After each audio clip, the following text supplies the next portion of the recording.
আমার একটা নতুন সদস্য হয়েছে, ওর একটু শরীর খারাপ হয়ে গেছিলো। Newly chiclet tank set up করা হয়েছে। 3 সপ্তাহ মতন কিছু খায়নি, ফিড নেয়নি।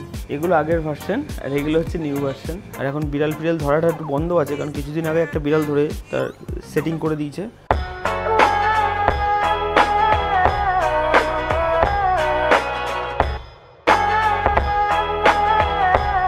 Hello guys, welcome back to my new video. তো গাইজ, আমি আজকে একটা নতুন ভিডিও নিয়ে চলে এসেছি। আর অনেকদিন এই ভিডিও নিয়ে আসতে পারছিলাম না। আর আমার কাছে দেখছো, আমার একটা নতুন সদস্য হয়েছে বাড়িতে। ওর নাম হচ্ছে চুটকি। তো চুটকি হ্যালো করে দাও। হ্যালো বলো। এখন হ্যালো করবে না। তো যাই হোক, ওর গল্প কিছু আছে, সেটা আমি পরে দেখাবো। তো গাইজ, আমি অনেকদিন আমার ফিশ রুম ট্যুর দিই না। চলো তোমাদের আমি আজকে আমার ফিশ রুম ট্যুরটা দিই। অনেকদিন ভিডিও আনা হচ্ছে না। তো ভিডিওটা গাইজ তোমরা সেই সবজি দেখতে থাকো। আর চ্যানেলে নতুন হলে প্লিজ সাবস্ক্রাইব করো। চলো শুরু করা যাক। চুটকি চলো শুরু করা যাক। আচ্ছা ঠিক আছে দেখো গাল ফাল ঘষে গায়ে। প্রথমেই গাইজ চলে আসি আমার এই 7 ফিট ট্যাঙ্কে।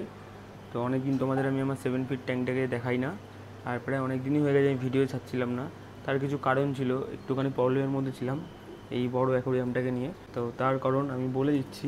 এই যে পিকক বাসটা দেখছো, ওর একটু শরীর খারাপ হয়ে গেছিলো। শরীর খারাপ বলতে ওর একটু অ্যাবনর্মাল বিহেভিয়ার করছিলো। আর দেখো ওর একটু চোখে ক্লাউডি আই টাইপের রয়েছে। তার কারণ হচ্ছে ওকে আমি একটু হসপিটাল ট্যাঙ্কে অ্যাড করেছিলাম। তো হসপিটাল ট্যাঙ্কে অ্যাড করার পরে ওকে এখন আমি নেটে করে এখানে ছাড়তে আনি। তো বিশাল লাফালাফি করছিল। তো সেই লাফালাফির কারণে ওর চোখে একটু লেগে গেছিলো, আর হালকা লেজেও লেগেছিলো। অনেকটা রিকভারি হয়ে গেছে। আর ও প্রায় 3 সপ্তাহ মতন কিছু খায়নি, ফিড নেয়নি। তো আজকে আর আগের দিন একটু একটু করে ফিড নেওয়া শুরু করেছে। আগামী 2 দিন ধরে আস্তে আস্তে ফিডটা নিচ্ছে দেখছি। হয়তো ভয়ে ছিল, স্ট্রেসে ছিল। আমি ভেবেছিলাম সুইম ব্লাডার হয়েছে। তো অনেক রকম অনেক ট্রিটমেন্ট অনেকে করতে বলেছিল। আমি জাস্ট হসপিটাল ট্যাঙ্কে রেখে একদিন এপসম সল্টে বাথ করেছিলাম। এত বড় ফিশকে বাথ করানো পসিবল না সবসময়। আর কিছুদিন রেখে দিয়েছিলাম, দেখলাম আস্তে আস্তে ঠিক হয়ে গেছিলো। আর এই যে আমার বড় মনস্টার ক্যাটফিশটাও রয়েছে। ওর এখন কিন্তু পেট পুরো ভরা, এই জন্য এখন পুরো চুপচাপ হয়ে রয়েছে। পেটটা দেখতে পাচ্ছ পুরো গোলগাল হয়ে রয়েছে একদম। তো একটুখানি চিন্তার মধ্যে ছিলাম। আর এই অ্যাকোরিয়ামটা একটু ঘোলাটা দেখছি, তার কারণ আমি একটু আগে চিংড়ি দিয়েছি এদেরকে। তো ফিডিং দেওয়ার জন্য একটু ঘোলা রয়েছে। নেক্সট 5 ঘন্টার মধ্যে ট্যাঙ্ক পুরো ক্লিয়ার হয়ে যাবে। আর যেই প্রবলেমটা আমার এই 7 ফিট ট্যাঙ্কে হয়েছিল, সেটা হচ্ছে আমার 7 ফিট ট্যাঙ্কে না ব্যাকটেরিয়া ব্লুম হয়ে গেছিলো। তো আমি একসাথে মানে ট্যাঙ্কে আমার পিএইচ কমে যাচ্ছিলো, অ্যামোনিয়া স্পাইক হয়ে যাচ্ছিলো, দেন পিএইচ কমে যাচ্ছিলো। তো সেই কারণে না আমি ভাবলাম কি পিএইচটা কমে যাচ্ছে, তাই ট্যাপ ওয়াটার দেবো। ট্যাপ ওয়াটার দিয়ে পিএইচটাকে একটু বাড়াবো। তো তাই আমি কি করেছিলাম, আমি ন্যাচারালি 10% কি 20% মতন এই এতটা মতন জল আমি কমাই, দেন আবার জল ফিল করি যখন আমি ওয়াটার চেঞ্জ করি। কিন্তু আমি সেইবার পিএইচটা বাড়ানোর জন্য আমি পাগলের মতো পুরো একদম 50%-এর কাছাকাছি আমি পুরো ওয়াটার চেঞ্জ করেছিলাম। তো 50% এই ট্যাঙ্কের হিসাবে ওয়াটার মানে অনেক। তো অতটা জলের ভলিউম যখন আমি কমিয়ে দিয়ে যখন পুরো ট্যাপ ওয়াটার ইউজ করেছিলাম, তো অতটা ট্যাপ ওয়াটার ইউজ করা উচিত হয়নি। তো সেই অতটা ট্যাপ ওয়াটার ইউজ করার কারণে ব্যাকটেরিয়া না সাইকেলিংটা না পুরো ঘেটে গেছিলো। তো সেই সাইকেলিংয়ের ব্যাপারটা আমি ভেতরে বেশি গেলাম না। সাইকেলিংটা টোটালি ভেঙে গেছিলো, জল পুরো ক্লাউডি হয়ে গেছিলো। প্রায় 2-3 দিন প্রায় ক্লাউডি ছিল। সেই সময় পিকক বাসটার প্রবলেম হয়েছিল হঠাৎ করে অতটা জল চেঞ্জের জন্য। তো এই ভুলটা কেউ করো না। আমি যে ভুলটা করেছি আমি আর দ্বিতীয় দিন আর করবো না, আর করিও না। এই কি তারপরেও কিছুদিন আগে আমার ট্যাঙ্কি একটু অ্যামোনিয়া স্পাইক টাইপের হয়েছিল। ঠিক আছে, অ্যামোনিয়া স্পাইক বলতে কি দেখো ফ্যানা টাইপের জমছে। অ্যামোনিয়া স্পাইক হওয়ার চান্স আছে, কারণ ট্যাঙ্কির হিসাবে আমার যে সাম্প আছে সেই সাম্পটা একটু ছোট হয়ে গেছে। আর ছোট হলেও তাছাড়াও আরেকটা প্রবলেম হচ্ছে যে আমার এই অ্যাকোরিয়ামে যে সাম্প আছে, সাম্পে বায়োমিডিয়ার লোডটা কম আছে। তো বায়োমিডিয়ার লোডটা আমার বাড়াতে হবে এখন, তাহলে এই জিনিসটা ঠিক হয়ে যাবে। বায়োমিডিয়ার লোডের জন্য অনেক ভালো ভালো আমি বায়োমিডিয়া অর্ডার দিয়েছি, আসবে। তো আর হচ্ছে তোমার জিওলাইট বলে একটা বায়োমিডিয়া পাওয়া যায়, সেটা অ্যামোনিয়াটাকে কন্ট্রোল করে রাখে টোটালি। তো সেটাও আমি ইউজ করব। আর নামি দামি কিছু বায়োমিডিয়া আমি অ্যাড করতে চলেছি। অনেকটা বায়োমিডিয়ার চেম্বার ফাঁকা আছে, তোমাদের দেখাচ্ছি, একবার তোমরা দেখতে পারো। এই দেখো, এই হচ্ছে আমার সাম্প। এখানে K1 মিডিয়াটা ভালোভাবে রান করছে। এতদিন ভালো করে রান করতো না, তো আমি একটা পাওয়ারফুল মোটর এখানে লাগিয়ে রেখে দিয়েছি। আর হচ্ছে তোমার দেখো আমার বায়োমিডিয়ার লোডটা একটু কম আছে, অনেকটাই ফাঁকা আছে। তো এটাকে আমি পুরো ফুলফিল করে দেবো। দেন তারপরে জায়গা থাকলে আমি যেখানে যেখানে জায়গা পাবো অল্প অল্প করে বায়োমিডিয়া অ্যাড করবো। যত বায়োমিডিয়া থাকবে তত ব্যাকটেরিয়া সাইকেলিংটা ভালো হবে, আর অ্যামোনিয়া স্পাইক হওয়ার চান্স থাকবে না। তো এই সমস্যাটা হয়েছিল এই ট্যাঙ্কের জন্য। তো একটু চিন্তায় ছিলাম এই ট্যাঙ্কটাকে নিয়ে। এখন অনেকটাই ক্লিন হয়ে গেছে, কিছুদিন আগে পুরো ঘোলাটে জল ছিল। তো এই চলে গেল আমার 7 ফিট ট্যাঙ্ক। এমনি বাদ বাকি অস্কারেরা সবাই ভালো আছে। আর এখন অ্যামোনিয়া স্পাইক হচ্ছে না।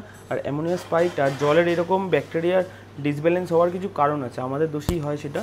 তার কারণ হচ্ছে আমি 2 সপ্তাহ মতন জল চেঞ্জ না করে রেখে দিয়েছিলাম, তো দেখছিলাম নোংরা হচ্ছে না সেরকম, তো সেটা আমার ভুল ছিল।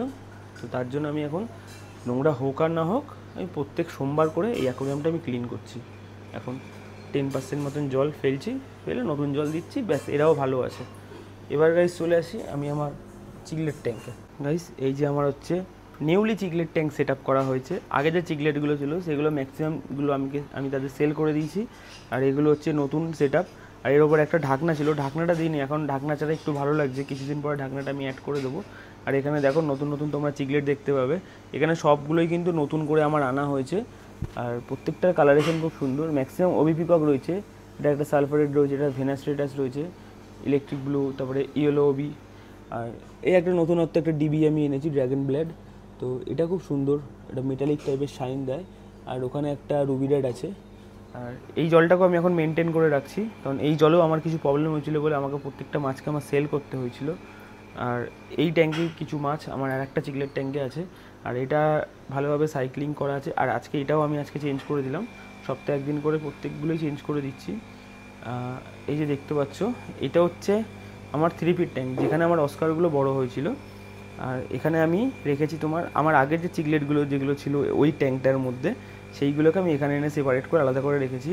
এগুলো আগের ভার্সন আর এগুলো হচ্ছে নিউ ভার্সন। তো এগুলোকে রয়েছে। আর টিকের নিচেই রয়েছে তোমার একটা হসপিটাল ট্যাঙ্ক। তো যে কোনো নতুন মাছ আমি এনে এখানে আগে ফার্স্টে কোয়ারেন্টাইন করি, বা কোনো মাছ যদি ডিজিজ হয়, কোনো রকম রোগটোগ হয়, তাহলে আমি তাকে এখানে এনে ট্রিটমেন্ট করি। আর গাইস আর নতুন একটা ভিডিও আসবে, সেটা টোটালি আলাদা। অনেকেই আমাকে একটা জিনিস আনতে বলেছিলে কমেন্টে, তো আমি সেই জিনিসটা কিন্তু এনেছি।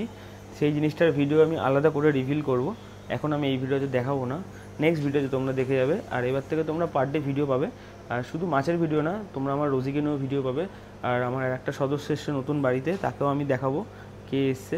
তো এখন পুরো টোটাল ব্লগ আমি দেখাবো। আজকে তো ফিশ রুম ট্যুর ছিল, অনেকদিন তোমাদের দেখাচ্ছি না। আর এই ঘরটা কিন্তু রাত্রিবেলা হলে খুবই সুন্দর লাগে দেখতে, চারিদিকে অ্যাকোরিয়াম। তো রাত্রিবেলা লাইট জ্বালিয়ে দিয়ে আরও সুন্দর লাগে। আর গাইজ এই যে আমার ঘরের একদম বেডরুমে যে অ্যাকোরিয়ামটা রয়েছে, টিনি ছোট্ট ফিশগুলো দেখে। এখানে কিন্তু অনেকগুলো টেটরা তোমরা দেখেছিলে, তো সারা অনেকেই মারা গেছে, ম্যাক্সিমামগুলোই মারা গেছে। তো কেন জানি না মারা যাচ্ছে, হয়তো বয়স হয়ে গেছে। এরা আমাকে 2-3 বছর ধরে প্রায় রয়েছে। তো এদের লাইফ স্প্যান খুবই একটা বেশি না। তো সবাই বলছে যে তার জন্য মারা যেতে পারে। তো যাই হোক, এরাও রয়েছে, এদেরকেও আমি ক্লিন করে দিয়েছি। এদের জলটা পরশুদিন আবার ক্লিন হবে। তো এখানে এখন একটা টাইগার রয়েছে, আর 2টো টেটরা রয়েছে, আর একটা সরু বার্ব টাইপের কি একটা ফিশ আছে, আমি ঠিক একটা জানি না। তো এইটা আমার বেডরুমের মধ্যেই থাকে। আর একদম বাইরে ঢুকতেই যে অ্যাকোরিয়ামটা ছিল, তো সেটাতে আমি এখানে চিকলেট ফ্রাইগুলোকে রেখে দিয়েছি। তো এটা এখানে হ্যাভেলিভাবে রয়েছে অনেকগুলো চিকলেট ফ্রাই। আর আমার ঘরে যে এরকম টাইপের ফ্রাই অনেকগুলো হয়েছিল, তাদেরকে সবাইকে আমি সেল করে দিয়েছি, রাখার পসিবল হচ্ছিল না বলে। আর গাইজ এই হচ্ছে আমার ফিশ রুমের জমিদার, ঠিক আছে। আমার ফিশ রুমের মেন ওনার হচ্ছে রোজি, ঠিক আছে, চ্যানেলেরই ওনার তো রোজি। তো অনেকেই বলছিলে দাদা তুমি হিন্দিতে ব্লগ বানাচ্ছ, আমরা বাংলায় দেখছিলাম, তাদের জন্য আজকে আমি বাংলাতেই ব্লগটা বানিয়ে নিয়ে আসলাম। চেষ্টা করছি বাংলাতেই আনার, কারণ হিন্দিটা খুব একটা আমার ভালো হয় না। যাই হোক, এই যে রোজি, তা রোজির একটু আপডেট দিয়ে দিই। রোজি এখন ভালোই আছে। রোজির আগের বছর অপারেশন হয়েছিল, তো অপারেশনের পরে ও একটু হেলদি হয়ে গেছিলো। তোকেও মাঝে তো হাঁটানো হতো, গরমকালে শীত থেকে হাঁটানো শুরু হয়েছিল। কিন্তু আমাদের এখানে এত বৃষ্টি হয়েছে, তো যার জন্য আমি ওকে বাইরে বের করি না, পোকার ভয়। পোকা থেকে জ্বর হলে আবার ওর কষ্ট, তাই না? আর ও কিন্তু এখন ভাত খেয়ে এসছো, ও কিন্তু এখন ঘরেই থাকে, ঠিক আছে। ওর কিছুদিন আগে বার্থডে গেল, ওর বার্থডেটা সেলিব্রেশন করা হয়নি। আগামী কিছুদিন পরে আমরা সেলিব্রেশন করব। ইচ্ছা আছে মহালয়ার দিন ওর বার্থডেটা সেলিব্রেশন করার, ভালো করে বড় করে বেলুন টেলুন দিয়ে সাজিয়ে। আর একটু হেলদি হয়ে গেছে, তো ওকে আমি ভাবছি কালকে থেকে হাঁটাবো আবার। এখন একটু বৃষ্টিটা কম আছে, আমাদের এখানে ওয়েদারটা একটু ক্লিয়ার হয়েছে। সকালে যদিও বা বৃষ্টি হয়েছিল, এখন একটু ওকে হাঁটাবো। আর রোজির একটা নতুন সদস্য এসছে, তো সেটা আমি নেক্সট ভিডিওতে তোমাদের দেখাবো। নেক্সট ভিডিওতে 2টো জিনিস দেখাবো, যে এই 2টো জিনিস আমার বাড়িতে নতুন এসছে।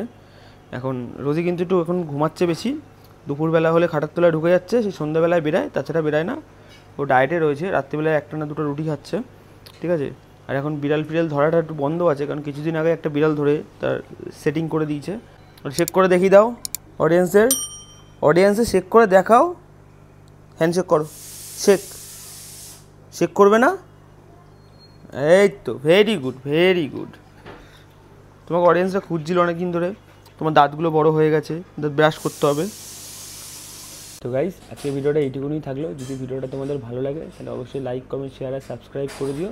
আমি খুব তাড়াতাড়ি আবার ভিডিও নিয়ে চলে আসবো, আর এত দেরি করবো না। ইচ্ছা আছে এবার থেকে বাড়িতে সমস্ত কিছুর ব্লগ আমি দেবো।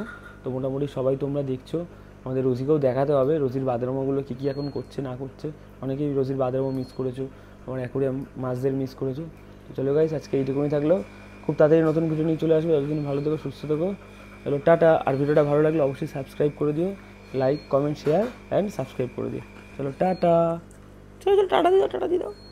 I ain't here for the money, I ain't here for the fame. Though it might be nice to own a jet plane, I'ma do it all for you. Come along and see it's true.